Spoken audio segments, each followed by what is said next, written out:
নমস্কার, আপনাদের সকলকে ঐন্দ্রিলাস ভ্লগ চ্যানেলে স্বাগত। আজ সোমবার, এখন বিকেল 5টা মতো বাজে। আর আমাদের এখানে এখন বন্যা পরিস্থিতি তৈরি হয়েছে, চারদিকে শুধু জল আর জল। শুক্রবার থেকে ক্রমাগত বৃষ্টির কারণে আজ আমাদের এখানে বন্যা পরিস্থিতি তৈরি হয়েছে। তাই আমি আর মা আজ বিকেলে একটু বন্যা দেখতে বেরিয়েছিলাম। আর চারিদিকে এত জল, সকাল থেকে ক্রমাগত জলটা বেড়েই চলেছে। আর আমার বাড়ির নিচে এখন 1 মানুষের বেশি জল হবে। তারপর যাওয়ার সময় আমরা আদিকে আমাদের নৌকোতে তুলি। বেচারা একা বাড়িতে বসে অনেক বোর হচ্ছিল, তো ওকে নিয়ে আমরা একটু সামনের রাস্তা অবধি গিয়েছিলাম ঘুরতে, যতটা জল বেড়েছে দেখার জন্য। ওই যে দূরে নৌকোটা আপনারা দেখতে পাচ্ছেন, ওই নৌকোটাতে আমার বাপি আসছে। মানে আমরা বাপিকে অ্যাকচুয়ালি আনতে গিয়েছিলাম, তার সাথে বন্যা পরিদর্শনও হয়ে গেল।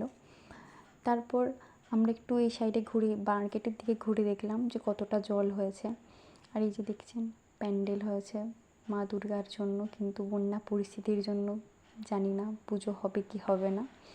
কাল তো বিশ্বকর্মা পুজো, এই বন্যার কারণে অনেক জায়গায় পুজো বন্ধ হয়ে গেছে। তো আমরা চাইবো আর আপনারাও একটু প্রে করুন ভগবানের কাছে, যাতে এই বন্যা তাড়াতাড়ি কমে যায়, এর থেকে বেশি জল যেন আর না বাড়ে। বলছিলাম ক্যামেরাতে আসার জন্য, মানে ভিডিওর মধ্যে, কিন্তু ও তো জল ঘাঁটতে একটু ব্যস্ত ছিল, সেজন্য ভিডিওর মধ্যে আসতেই চাইছিল না।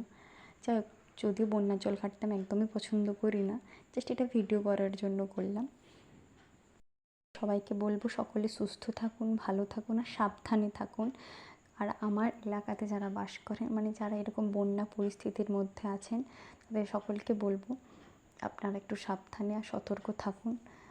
আর খুব তাড়াতাড়ি নতুন একটা ভিডিও নিয়ে আসছি। ততক্ষণ আপনারা ভালো থাকুন, সুস্থ থাকুন। আর ভিডিওটা ভালো লাগলে লাইক, কমেন্ট, শেয়ার, আর আমার চ্যানেলে প্রথমবার হলে সাবস্ক্রাইব করে দিন। আর ফেসবুক থেকে দেখলে পেজটা অবশ্যই ফলো করে দেবেন।